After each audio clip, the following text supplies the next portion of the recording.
وبركاته. الحمد لله وكفى وسلام على عباده الذين اصطفى. الحمد لله الذي وحده والصلاة والسلام على من لا نبي بعده وبشانه قال جل وعلا إن الله وملائكته يصلون على النبي يا أيها الذين آمنوا صلوا عليه وسلموا تسليما. اللهم صل على محمد وعلى آل محمد كما صليت على إبراهيم وعلى آل إبراهيم إنك حميد مجيد. اللهم بارك على محمد وعلى آل محمد كما باركت على إبراهيم وعلى آل إبراهيم إنك حميد مجيد.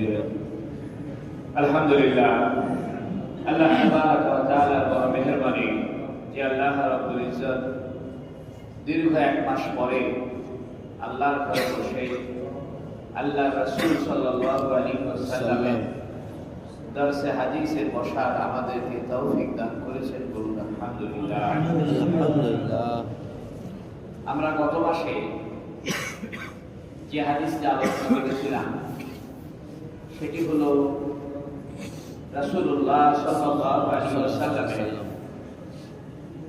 নবুয়ত প্রাপ্তিকালীন সময়ের অবস্থা, অর্থাৎ নবী আলাইহিস সালাতু ওয়াস সালাম গারে হেরাতে অবস্থান করছিলেন। তখন জিবরিল আলাইহিস সালাম এসে নবীজিকে জড়িয়ে ধরে 3 বার চাপ দিয়েছিলেন এবং প্রত্যেকবার বলেছিলেন যে ইকরা, হে নবী আপনি পড়ুন। তখন নবী আলাইহিস সালাম বলেছিলেন মা আনা বিকারি, আমি তো পড়তে পারি না। জিবরিল আলাইহিস সালাম আবার তাকে বুকের ভিতরে জড়িয়ে ধরে চাপ দিয়েছেন। তখন নবীজি আলাইহিস সালাম আবার বলেছেন মা আনা বিকারি, আমি পড়তে জানি না। আবার চাপ দিয়েছেন। নবী তৃতীয়বার বলেছেন মা আনা বিকারি, আমি পড়তে পারি না। এই যে নবী আলাইহিস সালাতু ওয়াস সালামকে জিবরিল আলাইহিস সালাম বললেন যে আপনি পড়ুন, নবী 3 বার বললেন আমি পড়তে পারি না। তো মুহাদ্দিসিনে কেরাম এটা 3টা অর্থ করেছেন। প্রথম অর্থ হলো যে আমি পড়তে জানি না, অর্থাৎ আমি লেখাপড়াই জানি না।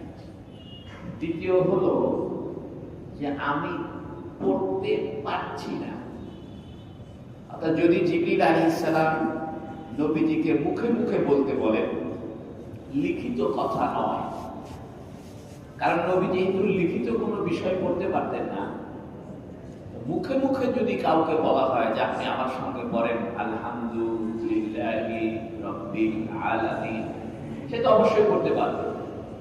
কারণ নবীজির বয়স তখন 40 বছর। একজন বয়স্ক মানুষ, মানুষের মুখে মুখে সে তো বলতে পারার কথা, কিন্তু নবী আলাইহিস সালাম তারপরেও বলছেন আমি পড়তে পারছি না। তৃতীয়বার যখন চাপ দিয়েছেন তখন নবীজি বলছেন আমি কি পড়বো, কিভাবে পড়বো, আমার সক্ষমতা নাই। এক পর্যায়ে জিবরিল আলাইহিস সালাম যখন নবীজিকে বুকের ভিতরে 3 বার চাপ দিয়েছেন তখন নবীজি সূরা আলাকটা জিবরাইলের মুখে মুখে পড়া শুরু করেছেন। সুবহানাল্লাহ। এই হলো ইসলামের প্রথম কোরআন নাযিল হওয়ার পরিস্থিতি। আমরা গত মাসে এই হাদিসের কিছু আলোচনা শেষ করেছি। আজকে এই হাদিসের কিছু অংশ আমাদের আলোচনার বাকি আছে। আমরা আজকে আলোচনা করব যে নবী আলাইহিস সালামকে জিবরাইল চাপ কেন দিলেন, বুকের ভিতরে নিয়ে চাপ দিলেন কেন, এই চাপ দেওয়ার উদ্দেশ্য কি, রহস্য কি? মুহাদ্দিসিনে কেরাম বলেন যে হুজুর সাল্লাল্লাহু আলাইহি সাল্লামের চিন্তা জগতে যে দুনিয়াবি চিন্তা যেটা ছিল, তো বুকের সঙ্গে জিবরিল আলাইহিস সালাম নবীকে জড়িয়ে ধরে চাপ দিয়ে এই দুনিয়ার ধান্দা খেয়াল চিন্তা দূর করে দিয়েছে। অর্থাৎ নবীকে বুকের ভিতরে জড়িয়ে ধরে জিবরিল আলাইহিস সালাম যখন বুকে চাপ দিয়েছেন, তখন নবীর ভিতরে যে দুনিয়ার খেয়াল ছিল, দুনিয়াবি বিভিন্ন চিন্তা ভাবনা, মানসিক চিন্তা ভাবনা, বা একজন মানুষ হিসেবে মানুষের যে চিন্তা ভাবনা হতে পারে, এই চিন্তাটাকে কি করে দিয়েছেন, দূর করে দিয়েছেন। 2 নম্বরে নবী আলাইহিস সালামকে জিবরিল আলাইহিস সালাম বুকের সঙ্গে চাপ দিয়ে সতর্ক করলেন যে হে নবী, আপনি সতর্ক হন, আপনার উপরে গুরুত্বপূর্ণ আল্লাহর কালাম নাযিল হবে। সুবহানাল্লাহ।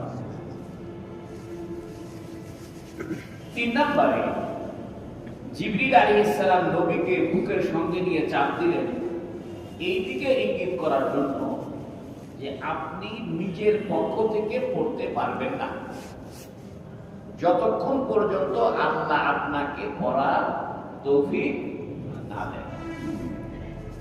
4 নম্বরে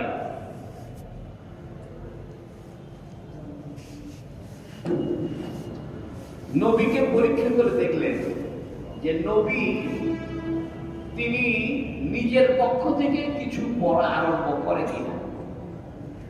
জিবরাইল নবীকে শিখানোর আগেই নবী আলাইহিস সালাম নিজে নিজে কোনো কিছু পড়া শুরু করে কিনা।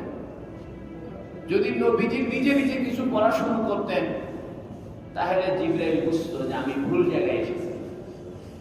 অর্থাৎ জিবরিল আলাইহিস সালাম পরীক্ষা করে দেখলেন, দেখি তো সে নিজের পক্ষ থেকে কিছু পড়া শুরু করে কিনা। যতক্ষণ জিবরিল আলাইহিস সালাম কিছু না বলেছেন, ততক্ষণ পর্যন্ত নবী কিছু পড়তে পারছিলেন না। আরেকটা উদ্দেশ্য হলো যে জিবরিল আলাইহিস সালাম নবীকে যে বুকের সঙ্গে নিয়ে চাপ দিলেন, এটা বোঝানোর জন্য যে হে নবী, আপনি এটা কোনো ধান্দা দেখতেছেন না, কোনো খেয়াল দেখছেন না, এটা বাস্তবে আমি জিবরিল আপনার কাছে আসছি। দেখবেন অনেক সময় মানুষ আশ্চর্য কোনো ঘটনা দেখলে অথবা ভয়ের কিছু দেখলে ধান্দা বেড়ে যায়, তখন মানুষ ধাক্কা দেয়, ধাক্কা দিয়ে বলে জায়গা আছে তো, বলে না। একটা মানুষ মনে করেন ভয়ের কারণে বা কোনো বিশেষ পরিস্থিতির কারণে সে কিছুক্ষণের জন্য চিন্তাযুক্ত হয়ে পড়ে, সে বুঝতে পারে না যে আসলে আমি কোথায় আছি, তখন মানুষ তাকে গায়ে ধাক্কা দেয়। জিবরিল আলাইহিস সালাম তাকে বুকের সঙ্গে চাপ দিয়েছেন এটা বোঝানোর জন্য যে আপনি কোনো স্বপ্ন দেখতেছেন না, বরং আপনি কোনো খেয়ালের মধ্যে নাই, বরং আপনি বাস্তবেই আমি জিবরিল আল্লাহর পক্ষ থেকে আসছি, এটা জাগ্রত অবস্থায় হচ্ছে। সুবহানাল্লাহ। এরপরে আরেকটি কথা মুহাদ্দিসিনে কেরাম লিখেছেন,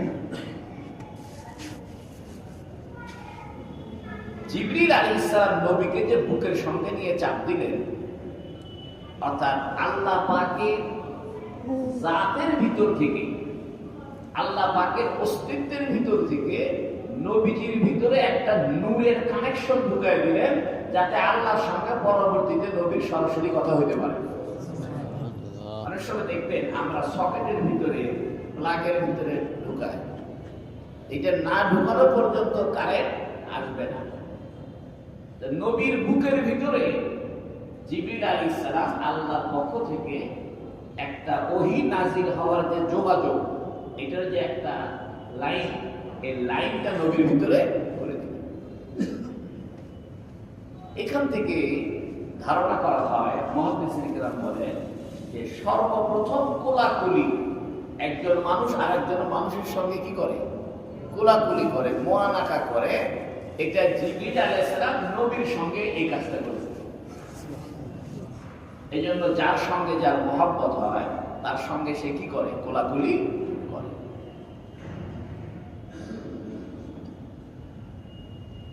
এখন প্রশ্ন হলো 3 বার কেন দিল?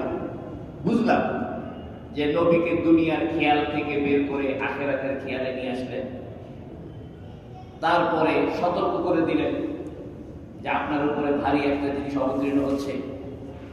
এরপরে নবীকে পরীক্ষা করে দেখলেন যে সে নিজের পক্ষ থেকে কিছু বলে কিনা। এরপরে চাপ দিলেন, উদ্দেশ্য হলো যে নবী নিজের পক্ষ থেকে পড়তে পারবে না, এবং আল্লাহর সাথে একটা যোগাযোগ করে দিলেন। 3 বার কেন দিতে হবে? এতক্ষণ যে আলোচনাটা হলো, এই আলোচনাটা হলো যে নবীকে বুকের মধ্যে জিবরাইল নিয়ে চাপ কেন দিয়েছে। এখন আলোচনা হবে 3 বার কেন দিয়েছে। 1 বার দিত, 2 বার দিত, 3 বার কেন? তো মুহাদ্দিসিনে কেরাম বলছেন যে প্রথমবারে চাপ দিয়া দুনিয়ার খেয়াল দূর করে দিয়েছে, দ্বিতীয়বার আর তৃতীয়বার এটার গুরুত্ব বোঝানোর জন্য চাপ দিয়েছে। সব মিলে কয়বার হলো? 3 বার। 2 নম্বরে দ্বিতীয় কারণ হল প্রথমবারে চাপ দিয়ে দুনিয়া থেকে চিন্তা বিচ্ছিন্ন করে দিয়েছেন, দ্বিতীয়বারে চাপ দিয়া নবীর উপরে যে ওহী আসবে এই ওহী আসার রাস্তা পরিষ্কার করেছেন, তৃতীয়বারে চাপ দিয়া ওহীর সাথে আল্লাহর কালামের সাথে নবীর একটা মহব্বত সৃষ্টি করে দিয়েছে।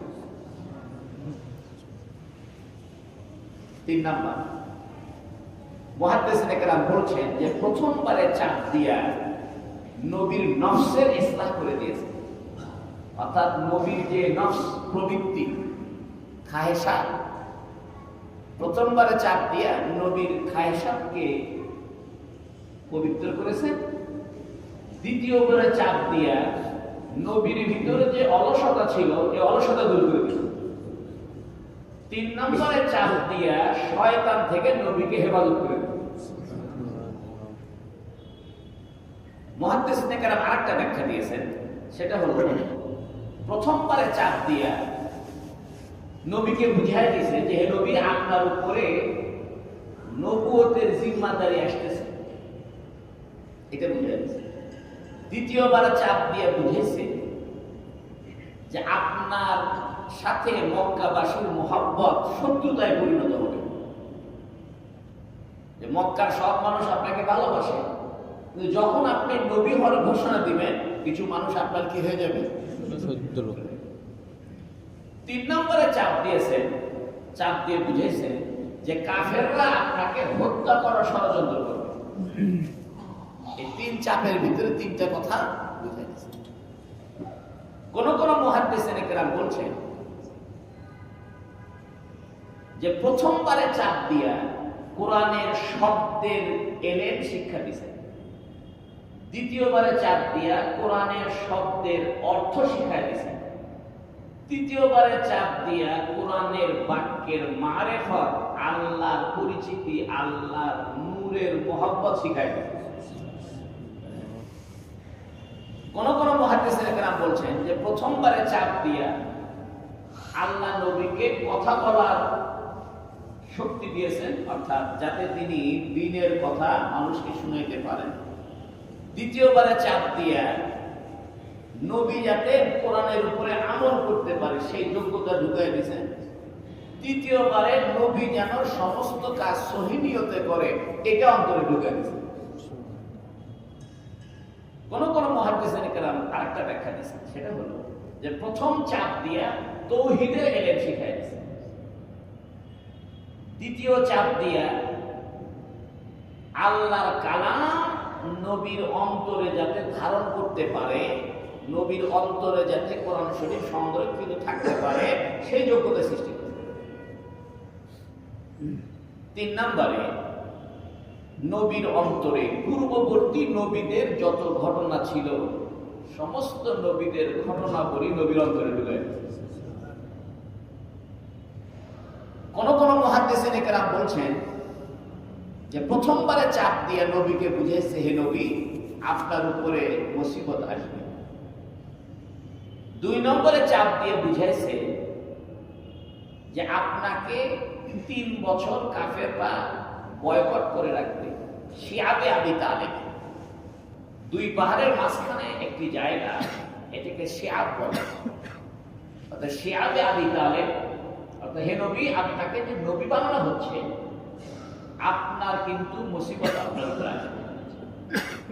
2 নম্বরে আপনাকে কাফেররা কিছুদিন বয়কট করে রাখবে, আপনাকে আবদ্ধ করে রাখবে।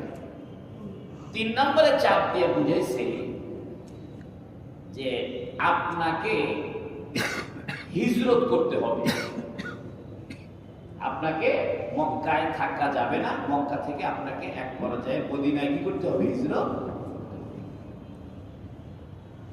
কোন কোন মুহাদ্দিসিনে কেরাম বলেছেন যে প্রথমবার চাপ দিয়া নবীকে বুঝাই দিয়েছেন যে আল্লাহ দুনিয়াতে আপনার কাজ কাম সহজ করে দিবে।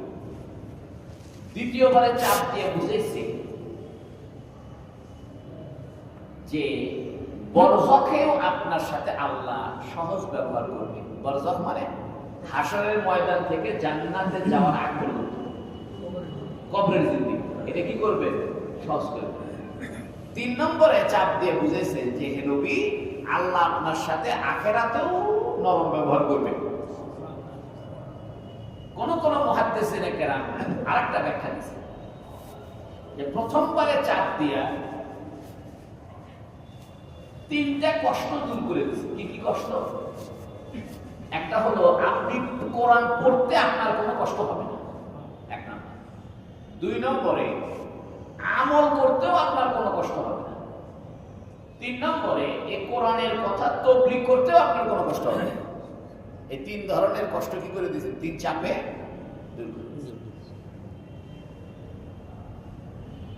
কোন কোন মুহাদ্দিসিনে কেরাম বলছেন যে প্রথম চাপ দিয়া আল্লাহ পাক নবী আলাইহিস সালামকে দুনিয়ার জগৎ থেকে ঊর্ধ্ব জগতের গমনের যোগ্যতা সৃষ্টি করেছে। দ্বিতীয় চাপ দিয়া নবীর ভিতরে যে মানবিক গুণ আছে আর কিছু ফেরেশতা সুলভ গুণ আছে, যেমন আমাদের ভিতরে আমরা যে নেক আমল করি এটা ফেরেশতা সুলভ আচরণ, নামাজ পড়ি এটা ফেরেশতা সুলভ আচরণ, আর গুনাহ হলো শয়তানি আচরণ। আল্লাহ জিবরিল আলাইহিস সালামকে দিয়া নবী আলাইহিস সালামকে বুকের মধ্যে চাপ দিয়া নবীর ভিতরে ফেরেশতা সুলভ আচরণকে প্রাধান্য দিয়েছে। অর্থাৎ নবীর পুরো আচরণটাই এখন থেকে কি রকম হবে? ফেরেশতা সুলভ আচরণ। আরেকটা চাপ দিয়ে বুঝাইছে যে এখন থেকে নবীর অন্তর সব সময়ের জন্য আল্লাহর সামনে হাজির থাকবে। অর্থাৎ নবীর অন্তরে দুনিয়ার কোনো ধান্দা থাকবে না, 24 ঘন্টায় নবীর অন্তরে কার ধান্দা থাকবে? আল্লাহ। আরেকটা ব্যাখ্যা, এই ব্যাখ্যা দিয়ে শেষ। এই ব্যাখ্যাটা একটু কঠিন, মনোযোগ দিয়ে শুনেন, তাহলে পীর মুরিদি লাইনটাও একটু বুঝতে পারবে। সেটা বলবো, এই ব্যাখ্যাটা দিয়েছে আল্লামা শাহ আব্দুল আজিজ মুহাদ্দিসে দেহলভী। অর্থাৎ উপমহাদেশের প্রথম মুহাদ্দিস হলো শাহ ওলিউল্লাহ মুহাদ্দিস দেহলভী। উনার ছেলে হলো শাহ আব্দুল আজিজ মুহাদ্দিস দেহলভী। উনি সর্বপ্রথম ইংরেজদের বিরুদ্ধে ফতোয়া দিয়েছিল যে ইংরেজরা এদের দখল করেছে, এটা দারুল হরব হয়ে গেছে, কাফের রাষ্ট্র হয়ে গেছে, ইংরেজদের সাথে যুদ্ধ করা ফরজ হয়েছে। উনি সর্বপ্রথম ইংরেজদের বিরুদ্ধে এই ফতোয়া দিয়েছিলেন যে ইংরেজরা আমাদের এই ভারতবর্ষ দখল করেছে, অতএব ইংরেজদের সাথে আমাদের যুদ্ধ করা এখন থেকে কি ফরজ। উনি একাধারে বড় মুহাদ্দিস ছিলেন, বড় রাজনীতিবিদ ছিলেন, জিহাদও করছেন, পীর মুরিদিও করতেন, বড় বাপের পীর ছিলেন। উনি একটা ব্যাখ্যা দিচ্ছেন, উনি বলতেছেন মানুষের সাথে মানুষের 3 ধরনের সম্পর্ক হয়। একটা সম্পর্ক হলো একাসি বলে, বাংলায় বলে প্রতিবিম্বিত সম্পর্ক। যেমন আমি আমার শরীরে আতর লাগিয়েছি, আপনি আমার কাছে যতক্ষণ বসে থাকবেন আতরের ঘ্রাণ পাবেন, যত দূরে চলে যাবেন আতরের ঘ্রাণ আর পাবেন। আপনি আতরের দোকানে যতক্ষণ বসে থাকবেন আতরের ঘ্রাণ পাবেন, আতরের দোকান থেকে চলে যাবেন আর ঘ্রাণ পাবেন না। তো উনি বলতেছেন মানুষ যখন তার শায়েখের সাথে, তার মুর্শিদের সাথে, তার পীরের কাছে, তার ওস্তাদের কাছে যতক্ষণ বসে থাকে ততক্ষণ তার ওস্তাদের একটা ভয়েস, একটা বরকত, একটা প্রভাব, একটা প্রতিক্রিয়া তার ভিতরে কাজ করে। যেমন দেখবেন আমরা যখন ওয়াজ শুনি তখন মনে হয় যে কাল থেকে নামাজ পড়ব, তো ওয়াজ যখন শেষ হয়ে যায় আবার আগের মতো হয়। তো উনি বলতেছেন জিবরিল আলাইহিস সালাম নবীজিকে প্রথমবারে চাপ দিয়া এই যোগ্যতাটা সৃষ্টি করছে যে নবীর কাছে যে 1 মিনিটের জন্য যদি বসে তাহলে নবীর ভিতরে যে ভালো স্বভাবের গুণ আছে এই গুণটা তার উপরে পড়বে। যেমন আতরের দোকানে বসলে আতরের ঘ্রাণ পাওয়া যায়, অর্থাৎ কেউ যদি নবীর কাছে বসে 1 সেকেন্ডের জন্য বসে, 5 মিনিটের জন্য বসে, তাহলে সে নবীর ভালো স্বভাবের একটা প্রতিক্রিয়া তার ভিতরে, কিন্তু ওখান থেকে উঠে গেলে ওই প্রতিক্রিয়া শেষ হবে। এই প্রথম চাপে এই যোগ্যতা সৃষ্টি করছে। দ্বিতীয় চাপ দিয়ে আরেকটা যোগ্যতা সৃষ্টি করছে, এটাকে এলকাই বলে। এলকা মানে ঢেলে দেওয়া। যেমন চেরাগের মধ্যে কেরাসিন যতক্ষণ থাকবে বাতি জ্বলবে, ঠিক না? হারিকেনে যতক্ষণ কেরাসিন থাকবে, তেল থাকবে, বাতি জ্বলবে। তো যখন কোন মানুষ নবীর কাছে বসবে, মহব্বতের সাথে বসবে, নবীর সাথে মহব্বত করে নবীর কাছে বসবে, তো নবীর ভিতর থেকে আল্লাহর মহব্বতের কিছু তেল তার অন্তরে ঢুকে দেবে। সে নবীর থেকে চলে গেলেও তার ভিতরে ওই নবীর মহব্বতটা কাজ করতেই থাকবে। যেমন যতক্ষণ তেল থাকে ততক্ষণ বাতি জ্বলে। তাহলে প্রথমটা ছিল যতক্ষণ নবীর কাছে বসবে ততক্ষণ নবীর ভালো স্বভাবটা তার ভিতরে কাজ করবে। তারও মনে হবে যে আমি গুনাহটা ছেড়ে দেব, আমি এখন তো ভালো হয়ে যাবো, কিন্তু নবীর থেকে তো উঠে চলে যাবে, তখন এই জিনিসটা নষ্ট হয়ে যাবে। আর একটা হলো যে নবীর কাছে বসার পরে সে নবীকে মহব্বত করছে, ভালোবাসছে। এই যে যখন সে নবীকে মহব্বত শুরু করেছে তখন নবীর ভিতর থেকে যে তৌহিদ, ঈমান, আকীদা, তাকওয়া, পরহেজগারি এটা তার অন্তরের ভিতরে ট্রান্সফার করে। যেমন আমরা ওই আগে এক মোবাইল থেকে আরেক মোবাইলে সব ডাটা পাস করতো না, শেয়ারিং। অর্থাৎ 1-2 মোবাইল পাশাপাশি রাখলে এক মোবাইল থেকে আরেক মোবাইলে শেয়ারিং দিয়ে কি হয়ে যেত, সব পার। তো নবীর কাছে যখন কেউ মহব্বতের সাথে বসবে তখন নবীর ভিতরে যে ঈমানের কুওয়াত আছে, ঈমানের শক্তি, আল্লাহর মহব্বতের শক্তি, নবীর যে সুন্দর আচরণ, ভদ্র আচরণ, এটা আস্তে আস্তে শেয়ারিংয়ের মতো তার অন্তরের মধ্যে ঢুকতে থাকবে। তবে শর্ত হলো তাকে মহব্বতের সাথে বসতে হবে। তবে এইটা কিছুদিন পর আবার নষ্ট হয়ে যাবে। হয়তো মনে করেন যে তেল ঢুকাই দিল, 1 সপ্তাহ পরে তেল শেষ, আবার এসে তেল ভরে নিয়ে যেতে হবে। অর্থাৎ কিছুদিন পর পর আবার নবীর সাথে একটা যোগাযোগ করতে হবে। আর একটা হলো নবীর কাছে সে বসছে, নবীকে মহব্বত করছে এবং নবী যা বলছে সে অনুযায়ী সে আমল শুরু করেছে, তাহলে সে যত দূরেই চলে যায় এবং যত কাজেই ব্যস্ত থাকুক, ওই যে নবীর কাছে বসার পরে, নবীকে মহব্বত করার পরে এবং নবীর সুন্নত সে আমল করার কারণে সে যেখানেই থাক, যত দূরেই থাক, যতদিন থাকবে ততদিন নবীর সাথে তার একটা মহব্বতের সম্পর্ক, ঈমানের, তাকওয়া, পরহেজগারের সম্পর্ক থেকেই যাবে। এটা তুলনা দিছে নদীর সাথে সাগরে। যে নদীর সাথে সাগরের সম্পর্ক আছে ওই নদীর পানি কোনোদিন কি হবে না, শুকাবে না। এটাকে বলে নেসবতে ইসলামী। আবার শোনেন, একটা হলো কিছুক্ষণ প্রভাব থাকবে, চলে গেলে প্রভাব থাকবে। সেটা হলো নবীর কাছে যদি কেউ বসে, সে কাফের হোক ঈমানদার হোক, নবীর কাছে বসা মাত্র নবীর ভিতরে যে তৌহিদের শক্তি, একত্ববাদের শক্তি, আল্লাহর মহব্বতের শক্তি, নবীর যে ভালো আচরণ, সুন্দর স্বভাব, এই স্বভাবটা তার ভিতরে কিছুক্ষণের জন্য কাজ করে। এখন সে যখন উঠে চলে যাবে ওটা আবার নষ্ট হয়ে যাবে। এই প্রথম চাপ দিয়া নবীর ভিতরে জিবরিল আলাইহিস সালাম এই যোগ্যতা ঢুকে গেছে। সুবহানাল্লাহ। দ্বিতীয় চাপ দিয়ে নবীর ভিতরে এমন যোগ্যতা ঢুকেছে যে যদি কেউ নবীর কাছে বসে এবং নবীকে মহব্বত করে, তাহলে কিছু দিনের জন্য, 1 সপ্তাহ, 10 দিন, 5 দিন, 1 মাস, সে নবীর স্বভাব তার ভিতরে কাজ করবে। তবে মাঝে মাঝে এসে আবার নবীর সাথে দেখা সাক্ষাৎ করতে হবে, তাহলে ওটা ঠিক থাকবে। এই দ্বিতীয় চাপে এই যোগ্যতা ঢুকে গেছে। তৃতীয় চাপে নবীর ভিতরে এমন একটা যোগ্যতা ঢুকে গেছে, যদি কোনো ব্যক্তি নবীর কাছে বসে, 1 নম্বর, 2 নম্বরে নবীকে মহব্বত করে, 3 নম্বরে নবীর সুন্নত মতো সে চলার নিয়ত করে, এবং সে যদি নবীর থেকে উঠেও চলে যায়, যত দূরেই চলে যায়, যত দিন না আসুক, তারপরেও নবীর ওই ভালো স্বভাবটা তার অন্তরে কাজ করবে। যেমন নদীর মধ্যে পানি আসতেই থাকে, যদি নদীর সাথে কিসের সম্পর্ক থাকে, থাকবে।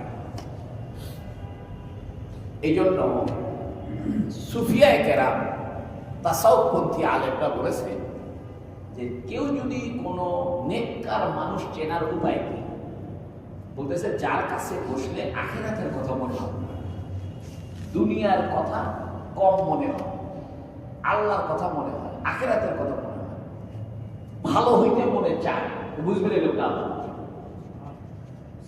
এই লোকের কাছে যদি আপনি বসেন, তাহলে আতরের দোকানে বসলে যেমন সুঘ্রাণ পাওয়া যায় কিছু সময়ের জন্য, চলে গেলে আবার ঘ্রাণ পাওয়া যায় না, এরকম। দ্বিতীয় হলো, যদি কোনো মানুষ কোনো আল্লাহওয়ালা লোকের কাছে বসে, বসার পরে তাকে ভালোবাসে, অন্তর থেকে ভালোবাসে, তাহলে এই প্রভাবটা 7 দিন, 10 দিন, 15 দিন, 1 মাস থাকবে। আবার আসার দেখা সাক্ষাৎ করতে হবে, তাহলে আবার ওই প্রভাবটা থেকেই যাবে। এই জিবরিল আলাইহিস সালাম নবীকে দ্বিতীয় চাপ দিয়ে এই যোগ্যতা ঢুকে।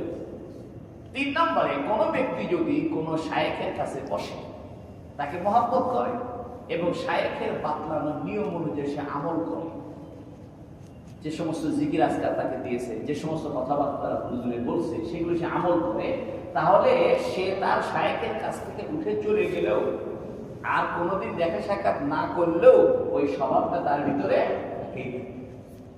এই জন্য পীর সাহেবরা যে খেলাফত দেয়, খেলাফত ওই সময় দেয় যখন বুঝে যে সে আমাকে ভালোবাসে, আমার বাতলানো কথা অনুযায়ী সে আমলও করছে, এবং বুঝতে পারছে যে এ এখন যদি যেখানেই চলে যায়, তবু সে মানুষকে সংশোধনের কাজ করতে পারে। এই ছিল নবী আলাইহিস সালাম, জিবরিল আলাইহিস সালাম নবীকে 3 বার চাপ দেওয়ার রহস্য। এখন আসি, নবী আলাইহিস সালামের উপরে যে কোরআনের আয়াতটা নাযিল হলো সর্বপ্রথম, সেটা হলো ইকরা বিসমি রাব্বিকাল্লাযী খালাক। ইকরা বিরাব্বিকা বলছে, ইকরা বিসমি রাব্বিকা, মানে ইকরা বিইসমি রাব্বিকা। ইসম মানে নাম, রব মানে প্রতিপালক, কা মানে তোমার। তোমার প্রতিপালকের নামে পড়ো, না তোমার প্রতিপালকের সাথে পড়ো? নামে পড়ো।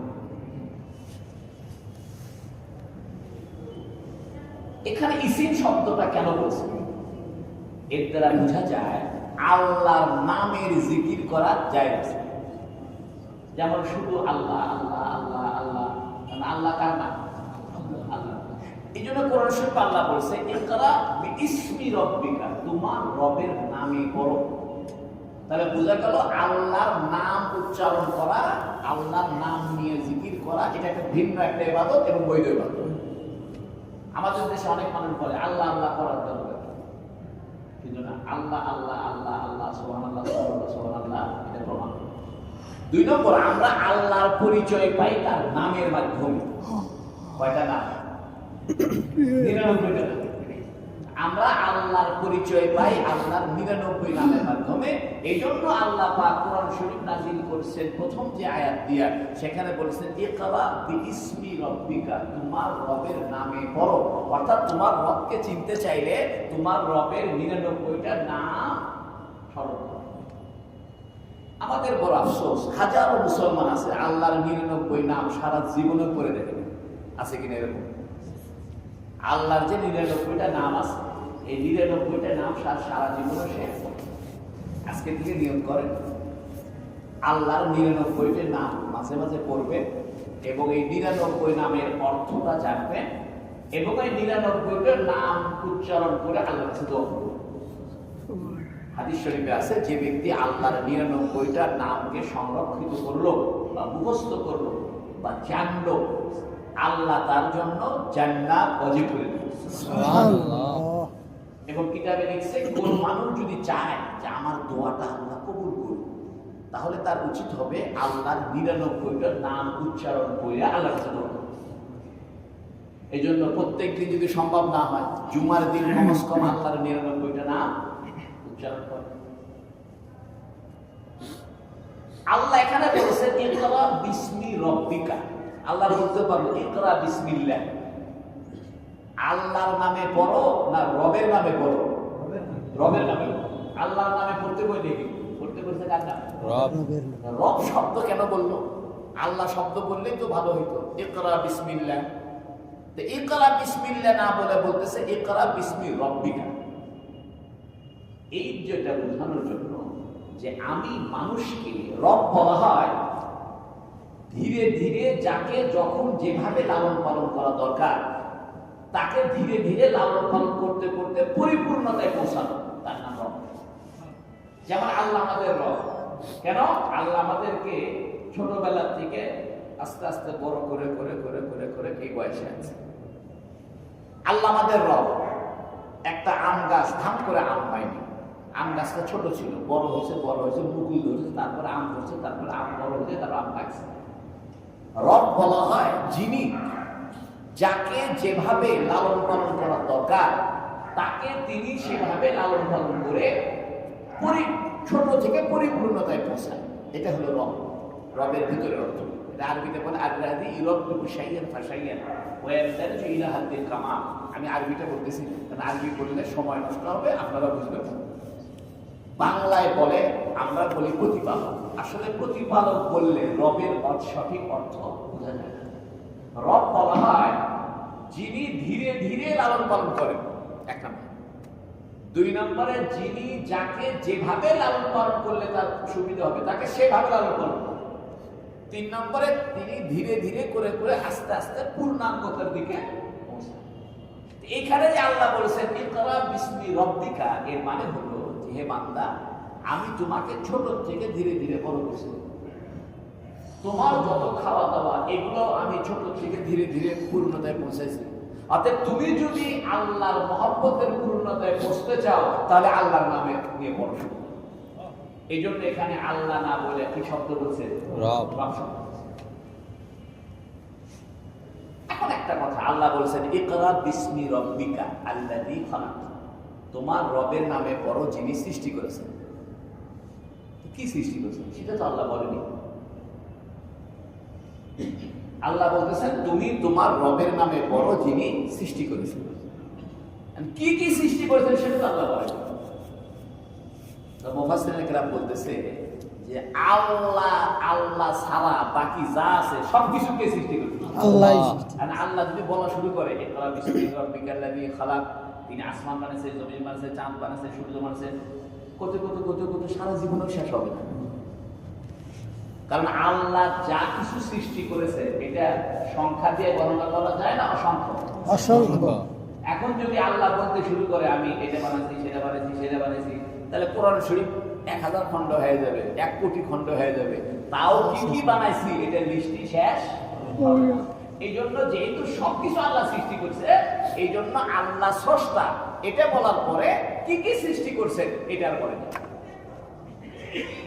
কারণ ওইটা বললে পরে বলার দরকারই নাই। কারণ আল্লাহ ছাড়া বাকি সবকিছুকে কে বানাইছে?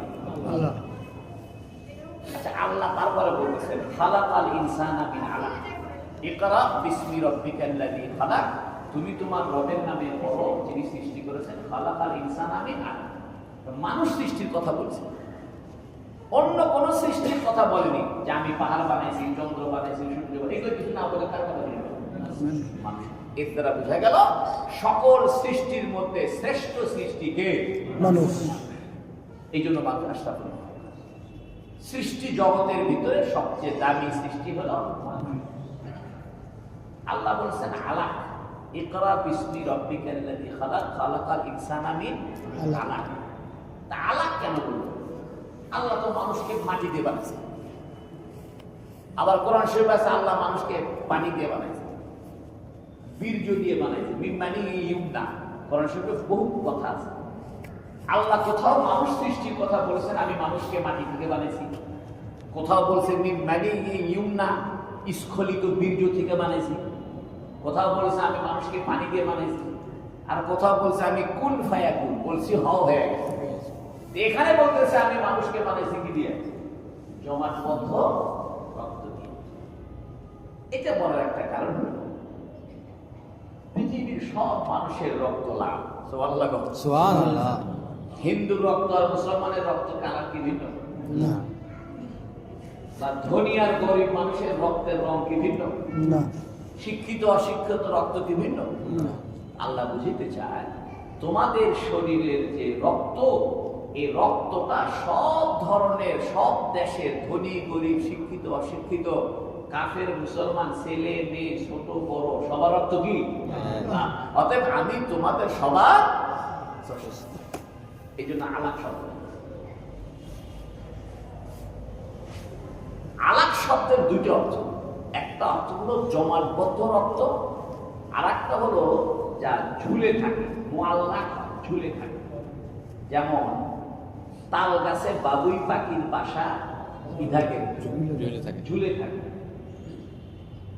ঠিক আমরা যখন মায়ের গর্ভে ছিলাম, তখন মায়ের গর্ভে আমাদের যে বীর্য, যে শুক্রাণু, এই শুক্রাণু মায়ের গর্ভে ঢোকার পরে এটা একটা রক্তের টুকরা হয়ে মায়ের গর্ভের ভিতরে ঝুলন্ত অবস্থায়। এই জন্য আল্লাহ বলছেন আনা। তারপরে আল্লাহ বলেছেন অরব্বুকাল আকরাম, অরব্বুকাল ইকরা বিসমি রাব্বিকাল্লাযী খালাক, খালাকাল ইনসানা মিন আলাক, ইকরা রব্বুকাল আকরাম। তোমার রব বড় মহিমান্বিত। এই কথা কেন বললো? যে আল্লাহর মধ্যে কোনো কৃপণতা নাই। আল্লাহর মধ্যে কি নাই? এই জন্য আপনাকে এলেম দেওয়ার ব্যাপারেও আমি কোনো কৃপণতা করব না, এবং আমি আল্লাহ আপনাকে এলেম, আল্লাহর পরিচয় এলেম দেওয়ার ব্যাপারে আমি কোনো কার্পণ্য করব না। অর্থাৎ হে নবী, আপনাকে আমি নবী বানাই না, এবং আপনার অন্তরে আমার পরিচয় যতটুকু দেওয়ার দরকার ততটুকু দিতে আমি কৃপণতা করব না। লাস্টে আল্লাহ বলছেন আল্লামাল ইনসান আল্লামা বিল কলম, ইকরা বিসমি রাব্বিকাল্লাযী খালাক। পড়ো তোমার রবের নামে যিনি সৃষ্টি করেছেন। খালাকাল ইনসানা মিন আলাক, তিনি মানুষকে সৃষ্টি করেছেন জমাটবদ্ধ রক্ত থেকে বা ঝুলন্ত গোশতপিণ্ড, রক্তপিণ্ড থেকে। খালাকাল ইনসানা মিন আলাক, ইকরা রাব্বুকাল আকরাম আল্লাযী আল্লামা বিল কলম, যিনি কলমের দ্বারা শিক্ষা দিয়েছেন। কলমের কথা বলতেছে কেন? এটা একটু ভালো করে বুঝুন। কলমের কথা এই জন্য বলতেছে যে হে নবী, জিবরাইল আপনার কাছে ওহী নিয়ে আসছে। জিবরাইলের দাম বেশি না, আপনার দামই বেশি। কেমনে? কলমের দাম বেশি না যিনি কলম ব্যবহার করে তার দাম বেশি? যিনি ব্যবহার করে। দামি একটা কলম কিনছেন কিন্তু কেউ লেখে না, লাভ আছে কলমে?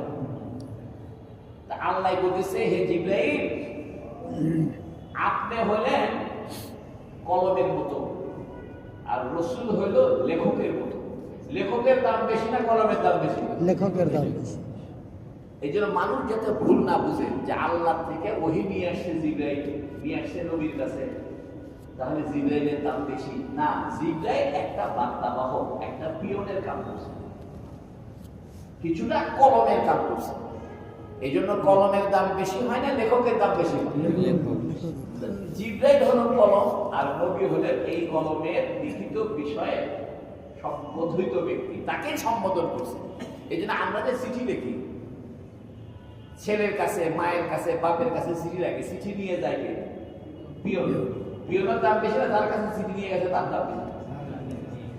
তা আল্লাহর কোরআনের এই কোরআন শরীফটা আল্লাহ দিয়েছে নবীকে, মাঝখানে বহন করে আনছে কে? এই জন্য বলছে আল্লামা বিল কলম। দুই নম্বর আরেকটা কথা হলো যে হে নবী, আপনার উপরে যে কোরআন নাযিল করা হচ্ছে, এই কোরআনের ব্যাখ্যা পৃথিবীতে সবচেয়ে বেশি কলমের দ্বারা সংরক্ষিত হবে। এই জন্য পৃথিবীতে ইসলাম ধর্মের যত বই খাতা আছে, এত বই খাতা কোনো ধর্মে নেই।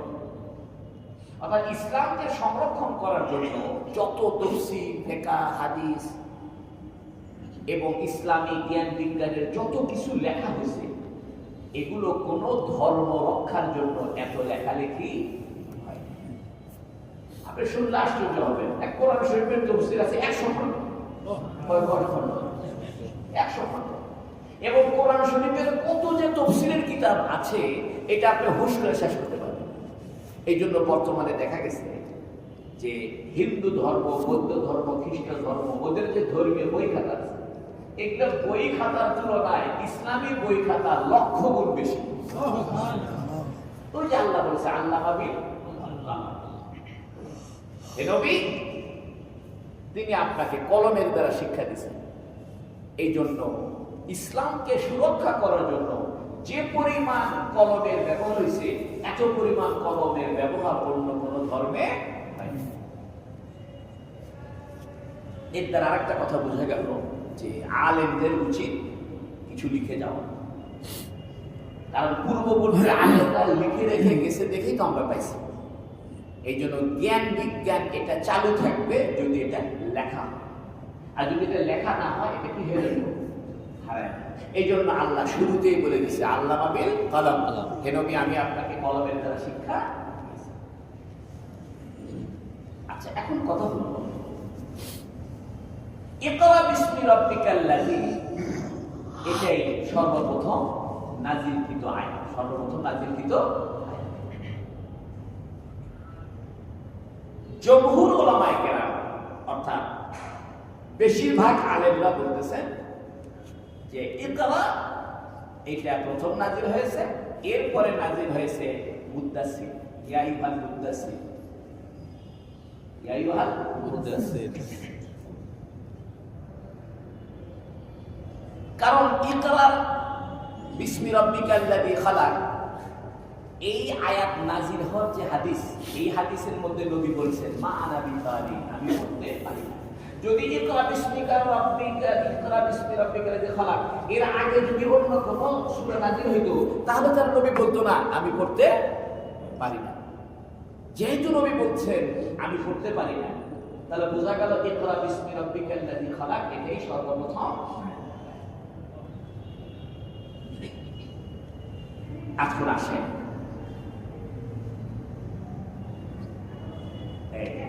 অনেক মুহাদ্দিসিনে কেরাম বলছেন ইকরা বিসমি রাব্বিকাল্লাযী খালাক এই সূরার মধ্যে পড়ার নির্দেশ আছে। কিসের নির্দেশ?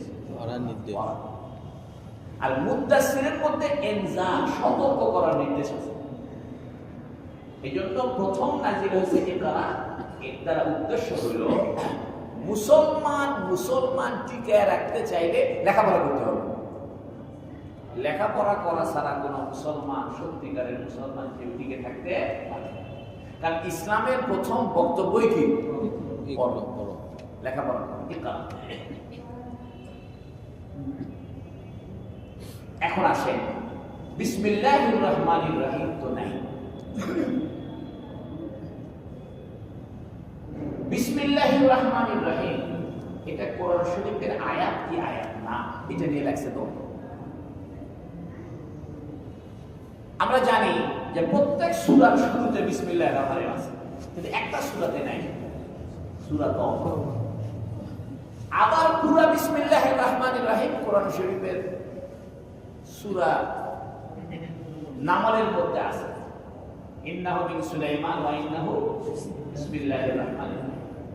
এই জন্য ইমাম আবু হানিফা রাহমাতুল্লাহ বলতেছেন যে বিসমিল্লাহ কোরআন শরীফের আয়াত, কিন্তু সব সূরার আয়াত না।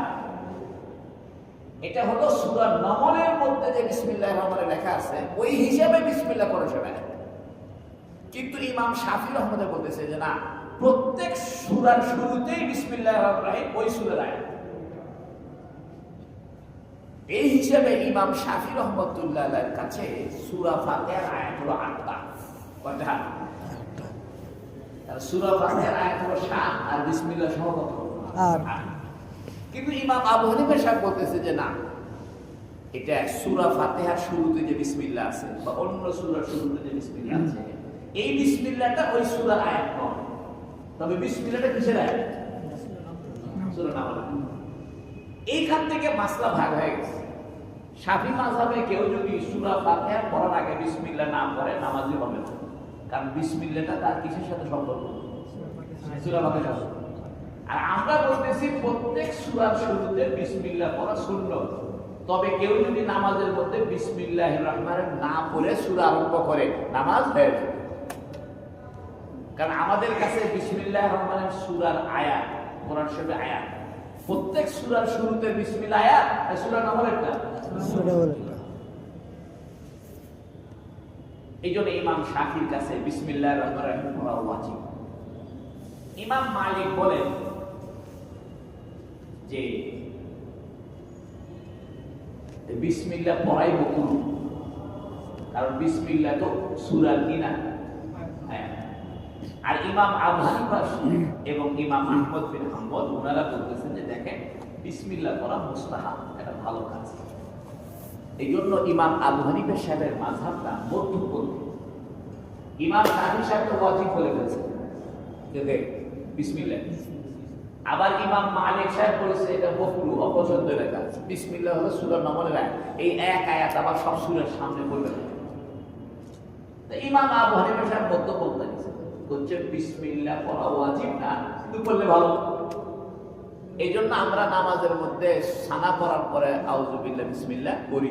এটা ওয়াজিব হিসাবে না সুন্নাত হিসাবে? সুন্নাত হিসাবে। এই জন্য প্রত্যেক ক্ষেত্রে দেখবেন আবু হানিফা রাহমাতুল্লাহ আলাইহি উনি মধ্যম পন্থা অবলম্বন করেছেন। আরেকটা কথা হলো যে ইমাম শাফি রাহমাতুল্লাহর কাছে বিসমিল্লাহ জোরে পড়া সুন্নাত। অর্থাৎ একে তো বিসমিল্লাহ পড়া ওয়াজিব, আবার বিসমিল্লাহ জোরে পড়া কি। এই জন্য যারা আপনারা হজ করতে গেছেন বা উমরা করতে গেছেন রমজান মাসে, দেখবেন ওই ইমাম সাহেব মধ্যে মধ্যে বিসমিল্লাহ জোরে পড়ে, বিসমিল্লাহির রাহমানির রহিম আলহামদুলিল্লাহি রাব্বিল আলামিন জোরে পড়ে। এই কারণে আবু হানিফা সাহেব বলতেছেন বিসমিল্লাহ পড়া সুন্নাত, তবে জোরে পড়া সুন্নাত না, আস্তে পড়া সুন্নাত। এই জন্য আমরা নামাজের মধ্যে বিসমিল্লাহ কি করি? কিন্তু তারাবির মধ্যে একবার বিসমিল্লাহ জোরে পড়ে। খেয়াল করেছেন কি আপনারা? যদি রমজান মাস পুরা তারাবি আপনারা ইমামের বিসমিল্লাহ পড়েন, দেখবেন ইমাম সাহেব যে কোনো একদিন বিসমিল্লাহ কি করে দিবে? জোরে করে দিবে। কি জন্য? যেহেতু ইমাম শাফি রাহমাতুল্লাহ বলছেন জোরে পড়াটা সুন্নাত, এই জন্য ইমাম আবু হানিফা বলতেছেন আচ্ছা ঠিক আছে, একজন গবেষক যেহেতু বলছেন জোরে পড়া সুন্নাত, আমিও সারা রমজান মাসে একবার বিসমিল্লাহ জোরে পড়ে দিই, তাহলে ওই মতের উপর আমল হয়ে যাবে। সুবহানাল্লাহ। এই জন্য ইমাম আবু হানিফা সাহেবের সাথে কারো দ্বন্দ্ব নাই, ঝগড়া নাই, এবং তিনি মধ্যপন্থী অবলম্বন করছেন। এই জন্য দেখবেন রমজান মাসে হাফেজ সাহেবরা একবার কি করে দেয়? বিসমিল্লাহ জোরে পড়ে দেয়। এটা ওই কারণে দেয় যে ওই যে ইমাম শাফি বলছে জোরে পড়া কি সুন্নাত, ইমাম আবু হানিফা বলছে ঠিক আছে তোমরা যেহেতু সুন্নাত বলতেছো আমি আর বাদ দেব না, ঠিক আছে আমিও সারা জীবনে একবার বলে। আচ্ছা, এখন দেখেন হাদিসের মধ্যে নবী আলাইহিস সালাম যখন এই 5টা আয়াত পাইলেন গারে হেরা থেকে, আয়েশা বাসায় ঢুকছে। আয়েশা বলতেছে খাদিজা আমার কলিজা কাঁপতেছে, আমার অন্তর কাঁপতেছে, ইয়ারজুফু ফুআদু, আমি ভয় পেয়ে গেছি। খেয়াল আছে তো আপনার? এই যে 5টা আয়াত নাযিল হয়েছে এটা তো গারে হেরাতে নাযিল হয়েছে শেষটা রমজান মাসে। তো নবী আলাইহিস সালাম পাহাড় থেকে নামে বাসায় আসে। আয়েশা খাদিজাকে বলতেছে যে আমার অন্তর কি হচ্ছে? কাঁপতেছে। এখন মুহাদ্দিসিন কেরাম বলতেছে যে উনার অন্তর কাঁপে কেন, বা ফুয়াদ কাকে বলে? ফুয়াদ, ফুয়াদ বলা হয় অন্তরের অন্তঃস্থলকে বলা হয় ফুয়াদ। কলব মানে হলো অন্তর, কলব মানে অন্তর, কিন্তু অন্তরের ভিতরে যে অন্তর আছে, মনের ভিতরে একটা মন আছে, সেটা বুঝবেন কেমনে?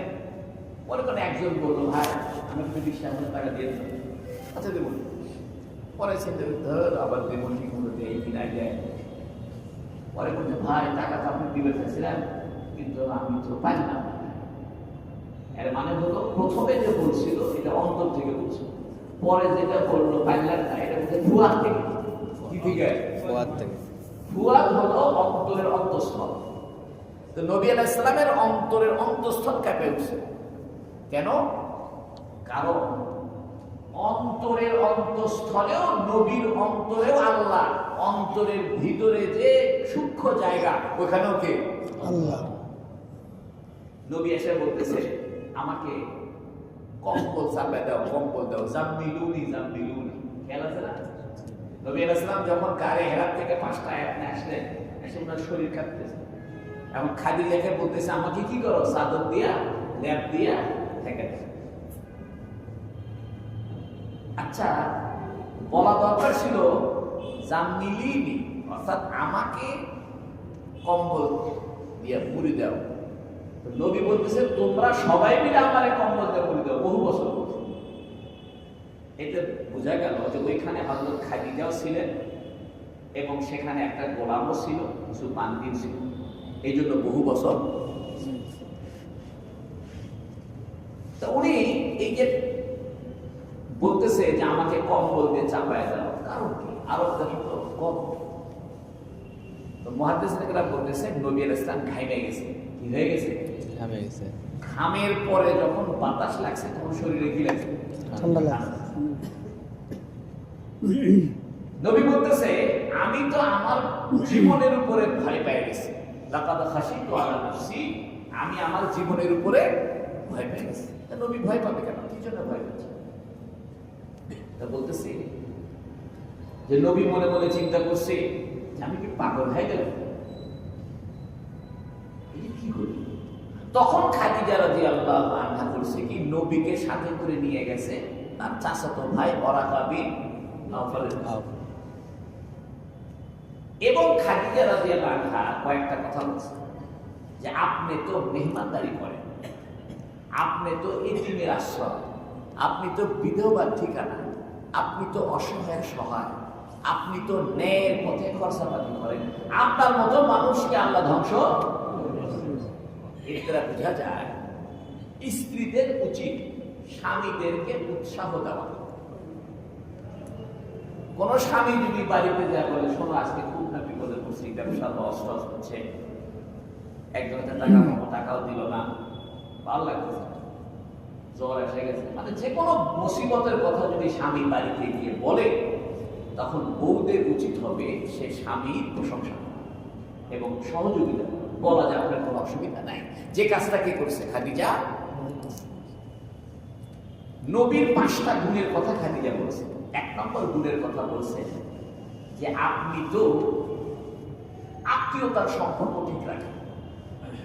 2 নম্বর বলছেন আপনি তো অসহায়ের বোঝা বহন করেন, যারা অসহায় তাদেরকে সাহায্য করেন।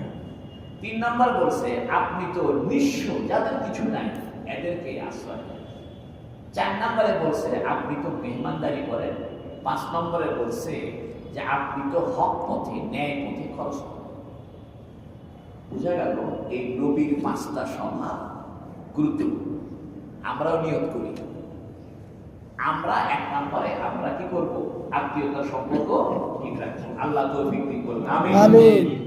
আমরা অসহায়কে সাহায্য করব, নিঃস্ব ব্যক্তিকে সহযোগিতা করব, মেহমানদারি করব এবং হক পথে ইসলামের পথে ন্যায় পথে খরচ করব। এটা নবীদের স্বভাব। এটা কাদের স্বভাব? নবীদের স্বভাব। এই স্বভাবটা খাদিজা রাদিয়াল্লাহু আনহা। এখন কথা হলো সর্বপ্রথম মুসলমান কে হইল? কারণ নবী তো নবী হয়ে বাসায় আসলেন, বললেন কাকে? খাদিজা। তাহলে বোঝা গেল সর্বপ্রথম মুসলমান হয়েছে কে? কেন? বলছে মহিলারা তো কোনদিন নবী হতে পারবে না, এই জন্য আল্লাহ মহিলাদেরকে সর্বপ্রথম ইমানদার হওয়ার সৌভাগ্য করে দিয়েছে।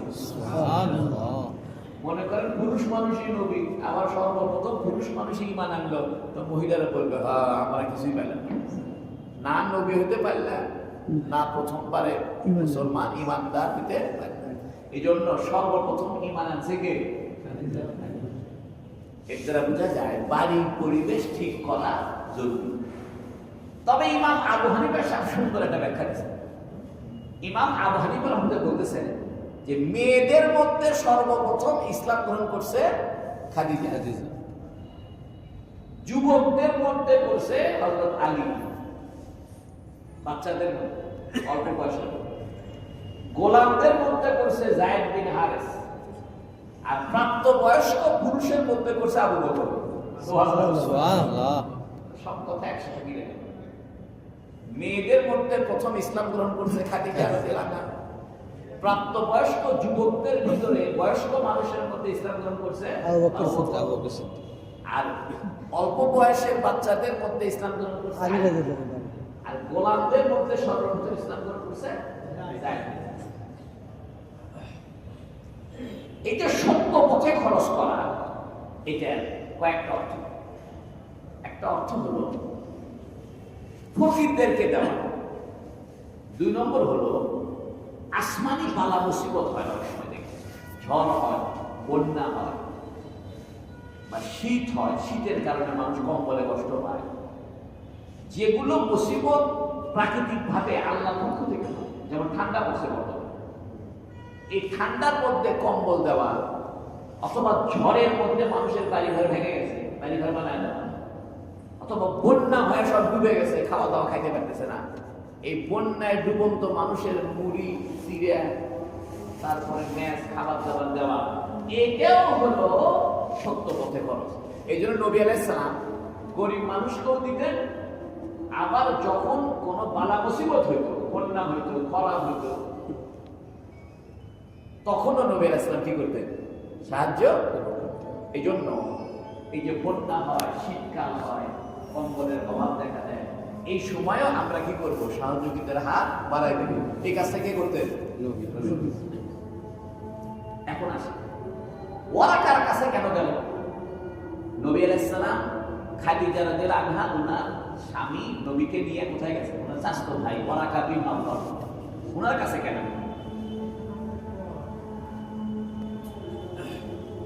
যেহেতু ওয়ারাকা হইল খ্রিস্টানদের বড় একজন আলেম ছিল, খ্রিস্টানদের বড় একজন আলেম ছিল, এই জন্য খাদিজা রাদিয়াল্লাহু আনহা নবীকে ওয়ারাকার কাছে নিয়ে গেছে প্রুফ করার জন্য যে হে নবী, আপনি যে অরিজিনাল নবী হলেন কি হলেন না, চলেন তো দেখি আমার চাচাতো ভাই খ্রিস্টানদের বড় আলেম, সে কি করে। তখন যখন ওয়ারাকা বিন নওফলের কাছে নবীকে নিয়ে গেছে, ওয়ারাকা বিন নওফল বলতেছে যে এই ধরনের ফেরেশতা মুসা নবীর কাছে আসছিল, তুমি সত্যিকারের রাসূল। তাহলে নবীর মনে খুশি আলো বেড়ে গেল। খাদিজা কত চালাক দেখে, নবীকে তো প্রথমে সান্ত্বনা দিলই, পরে আবার নবী যাতে নবী হইছে এ ব্যাপারে নবীর কোনো সন্দেহ না থাকে, এই জন্য নিয়ে গেছে কার কাছে? ওয়ারাকার কাছে। এর দ্বারা বোঝা যায় কোনো একটা বিষয় যদি কেউ স্যাটিসফাইড না হয়, তৃপ্ত না হয়, তাহলে এমন কোন ব্যক্তির কাছে নিয়ে যাওয়া দরকার যার কথা শুনলে সে কি হবে? তৃপ্ত। বলতে আপনি একজনকে বলতেছেন ভাই এই কাজটা করো, শোনে না, তো ওই করছে যে আচ্ছা চলে আপনি অঙ্ক হুজুরের কাছে নিয়ে যাচ্ছেন, হুজুরের থেকে শুনলে আপনার বিশেষ সুবিধা হবে, হুজুরের থেকে শুনলে বিষয়, তখন হুজুরের কাছে নিয়ে গেলে হুজুর করলো, তখন সেটা মানে ঠিক খাদিজা রাদিয়াল্লাহু আনহা নবীকে সাথে নিয়ে ওনার চাচাতো ভাই ওয়ারাকার কাছে গেছে। এই দেখেন আমি না মহিলা মানুষ, আমি অত কিছু বুঝি না, কিন্তু আমার চাচাতো ভাই তো বলা হবে, সেই দেখেন কি কয়, তো উনিও বলছে আপনি অবশ্যই।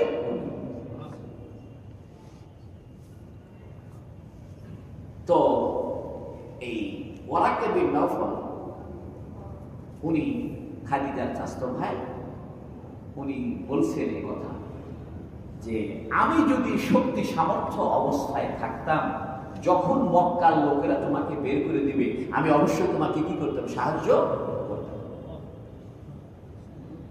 এর দ্বারা অনেক মুহাদ্দিসিনে কেরাম বলতেছেন যে খাদিজার চাচাতো ভাই সে ঈমানদার হয়েছে। সুবহানাল্লাহ। চাচাতো ভাই কি হয়েছে? ঈমানদার হয়েছে।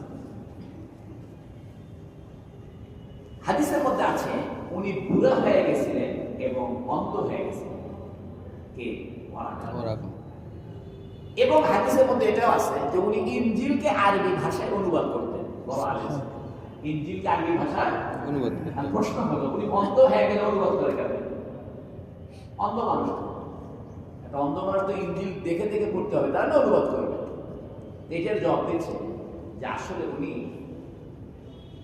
অন্ধ হওয়ার আগেই ইনজিলকে আরবিতে অনুবাদ করছেন, অথবা উনি বলতো যে ইনজিল পড়ো, একজন বসে থেকে পড়তো, উনি আবার বলতো এটা তর্জমা এই হবে, এটা লেখো। তাহলে অন্ধ হওয়ার পরে ওই লেখক হইতে কোনো অসুবিধা থাকবে। ওরাকা বলছে হাজা নামুস, জিবরাইলকে সে নামুস বলতেছে। কি বলতেছে? নামুস। সরাসরি বলতো এই সেই জিবরাইল, যে জিবরাইল মুসা নবীর কাছে আসছিল, সেই জিবরাইল তোমার কাছে আসছে। এই কথা না বলে বলতেছে হাজা নামুস, এটা একটা নামুস। এই নামুস আসছিল মুসা আলাইহিস সালামের উপরে, সেই নামুস তোমার কাছে আসছে। নামুস বলা হয় যে নাকি শুধু ভালো ভালো খবর দেয়, তার নাম নামুস। আর যে নাকি খারাপ খবর দেয় এর নাম জাসুস। এর নাম কি? জাসুস। এই জন্য দেখবেন পুলিশের যারা সিআইডি হয় এরা ভালো খবর আনে না খারাপ খবর আনে। কে কোথায় মার্ডার হচ্ছে, কোথায় চুরি হচ্ছে, কোথায় ঝামেলা হচ্ছে, এগুলো খবর নিয়ে ভালো খবর পুলিশের দরকার নেই। এই জন্য খাদিজার চাচতো ভাই ওরাকা বলতেছে যে শোনেন, এটা তো জিবরাইল ঠিকই আছে, কিন্তু জিবরাইল আপনার কাছে কখনো খারাপ খবর আনবে না, সবসময় ভালো ভালো খবর নিয়ে আসবে, আপনি ঘাবড়াবেন না। এই জন্য তিনি জিবরাইলের নাম না বলে কার নাম দিয়েছেন? উনি মুসা নবীর নাম নিল কেন? উনি ঈসা নবীর নাম নেবেন, উনি তো খ্রিস্টান। উনি বলতেছে এইরকম নামুস অর্থাৎ গোপন ভালো ভালো সংবাদ আনয়নকারী, এইরকম গোপন সংবাদ, ভালো ভালো গোপন সংবাদ আনয়নকারী মুসা নবীর উপর আসছে। তো উনি তো মুসা নবীর উপর না, উনি কোন নবীর উপর? উনি না বলবে এরকম লোক ঈসা নবীর উপর আসছে, ঈসা নবীর নাম বাদ দিয়ে কেন বলছে? এটা কেন বলছে? তো মুহাদ্দিসিনে কেরাম বলতেছে যে এরা সবাই ছিল বনি ইসরাইলের নবী, এমনকি ঈসা আলাইহিস সালাম। ঈসা আলাইহিস সালাম বনি ইসরাইল বংশেরই নবী। বরং মুসা আলাইহিস সালামের তৌরাতকে আরো সুন্দর করে বিস্তারিতভাবে ইনজিলের মধ্যে নিয়ে আসছে। তো মুসা আলাইহিস সালাম হলো বনি ইসরাইলের সবচেয়ে প্রভাবশালী নবী, এই জন্য প্রভাবশালী নবী হিসেবে ওই নবীর নাম আছে। 2 নম্বর, তৌরাত এটা হলো মূল কিতাব বনি ইসরাইল। পরবর্তীতে ইনজিল যেটা নাজিল হয়েছে এটা ওই কিতাবের একটা নিউ ভার্সন। এই জন্য দেখবেন ওরা বলে ওল্ড টেস্টামেন্ট, নিউ টেস্টামেন্ট, একটা পুরাতন নিয়ম, একটা নতুন। এটা আমার বাসায় আছে, আমি দেখছি এটা পুরাতন নিয়ম, একটা অন্য হাদিসের মধ্যে ঈসা নবীর কথাও আছে। অন্য হাদিসের মধ্যে কি আছে? ঈসা নবীর কথা আছে। আচ্ছা, কথা আমাদের শেষ। এক পর্যায়ে হাদিসের মধ্যে আছে যে নবীর ওহী আসা বন্ধ হয়ে গেল, অর্থাৎ ইকরা বিসমি রাব্বিকাল্লাযী আসার পরে 3 বছর আর ওহী আসে। 3 বছর কি আসেনি? ওহী আসেনি। কেন আসেনি? কারণ প্রথম যে 5টা আয়াত নাযিল হয়েছে, এই 5টা আয়াত আগে নবী এটার মর্মার্থ, এটার রহস্য, এটার গভীরতা আগে অনুভব করুক, তারপরে আসবে। এই জন্য বোঝা যায় যে সূরা আলাকের প্রথম 5টা আয়াত এটা অনেক গভীরতার দাবি রাখে। এই জন্য 3 বছর পরে আবার কি আসে? 2 নম্বর, লাগাতার যদি ওহী আসে তাহলে নবীর জন্য কষ্ট, এই জন্য একটু বিরতি দিয়ে ওহী আসে। এর দ্বারা বোঝা যায় মাদ্রাসা মাঝে মাঝে ছুটি দেওয়া সুন্নাত। মাদ্রাসা খুলছে আর ছুটি দেয় না, খালি পড়ায় সারাদিন। মাঝে মাঝে কি দিতে হবে? ছুটি দিতে হবে। কারণ নবীও, আল্লাহ নবীকে মাঝে মাঝে কি দিছে? আর একটু বিরতি দিলে পরে জিনিসটা অন্তরে ধারণ করতে সুবিধা হয়। অন্তরে ধারণ করতে কি হয়? সুবিধা হয়। এখন কথা হলো বিরতি কতদিন ছিল? তো মুহাদ্দিসিনে কেরাম বলতেছে যে কেউ বলছেন 2 বছর, কেউ বলছেন 2.5 বছর, কেউ বলছেন 3 বছর। তো 2 বছর 2.5 বছর বলছে। তো মুহাক্কাক কথা হলো, নির্ভরযোগ্য কথা হলো যে সবকিছু মিলে প্রায় 3 বছর। প্রায় কত? 3 বছর। এই 3 বছর পরে যে সূরাটা আবার নাযিল হয়েছে এটা হলো মুদ্দাসির। এটা কি? মুদ্দাসির। ইয়া আইয়ুহাল মুদ্দাসির। এই পুরো হাদিস থেকে আমরা জানলাম একটা হলো মুআনাকা করার সুন্নাত, মুআনাকা করার সুন্নাত। 2 নম্বর আমরা জানলাম যে স্ত্রী কর্তৃক তার স্বামীকে সবসময় কি দেওয়া। 3 নম্বর আমরা জানলাম যে নবী আলাইহিস সালামের অন্তর কেঁপে উঠছে, তাই না? এই জন্য সুফিয়া কেরাম বলে কেউ যদি নতুন নতুন জিকির করে, অর্থাৎ নতুন নতুন আল্লাহর জিকিরে সে অভ্যস্ত হতে চেষ্টা করে, তাহলে তার অন্তরও কি করবে? কেঁপে উঠবে। এবং এখান থেকে অনেক মুহাদ্দিসিন কেরাম বলছে যে মানুষ যদি প্রচন্ড জিকির করে তাহলে তার শরীরের লোমকূপগুলো নড়াচড়া করবে। লোমকূপগুলো কি করবে? এই জন্য বহু বুজুর্গদের দিন ছিলেন, তারা জিকির করতো। যেমন কারি ইব্রাহিম সাহেব রহমাতুল্লাহ, উনি জিকির করতেন, ওনার আশেপাশের যত গাছপালা ছিল গাছপালাও জিকির করতেন। তাহলে জিকিরের দ্বারা সবচেয়ে বড় উপকার হলো মানুষের কলবের মধ্যে আসর পড়ে। কলবের মধ্যে কি পড়ে? আর যখন কলবের ভিতরে আসর পড়ে তখন সেই কলবে আল্লাহর মহব্বতের নূর প্রবেশ করে। এসব নামাজ কয়টা? 6:15। আজকে এতটুকু থাক, এই হাদিস শেষ।